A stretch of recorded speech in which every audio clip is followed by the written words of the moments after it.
Ce drapeau de l'Alliance des États du Sahel est démontré pour la première fois hors la région. Et ce drapeau, si vous le regardez, représente un drapeau avec un baobab. Selon les traditions ouest-africaines, cet arbre signifie la réconciliation et ce signe reflète les aspirations de vos peuples, sans doute. Et je tiens à vous souhaiter à vos peuples et en général à vos pays, premièrement, de la vie paisible, du bien-être, de la prospérité et du développement efficace de votre communauté. La culture linguistique de l'Alliance n'a aucun problème, parce que nos pays, nous parlions déjà nos langues nationales et nous allons continuer à travailler pour promouvoir nos langues nationales.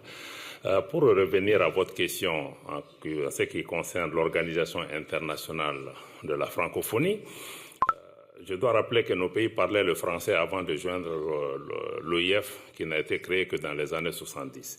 Mais nos pays, de façon sur le plan du principe, nous adhérons ou nous nous retirons de nos organisations en pleine souveraineté.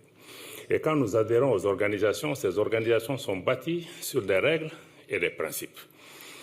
On ne peut pas être dans des organisations, d'abord, où ces organisations de plusieurs dizaines de membres, que ce soit un pays dominant qui contrôle cette organisation.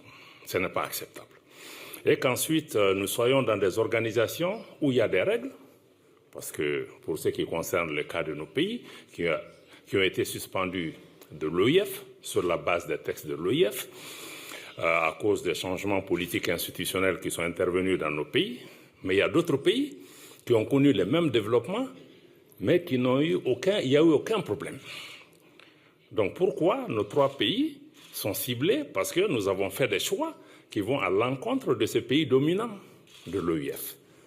Et ceci n'est pas acceptable parce que nous sommes membres, nous payons nos contributions et nous ne pouvons pas être membres d'une organisation qui fonctionne avec à géométrie variable. Et ça ne peut pas être un cas et nous avons décidé de nous... Et puis nous ne sommes pas là pour promouvoir un pays en particulier. Donc c'est pour ces raisons. Aujourd'hui, nos unités travaillent dans le cadre d'opérations conjointes entre les trois pays qui donnent des résultats considérables sur le terrain avec la neutralisation de beaucoup de groupes terroristes dont certains se sont rendus aux autorités. Aujourd'hui, nous évoluons dans le cadre d'opérations militaires conjointes. L'objectif pour nous est d'arriver à mettre en place une force unifiée de la Confédération des États du Sahel pour mutualiser nos efforts dans le cadre de la lutte contre le terrorisme.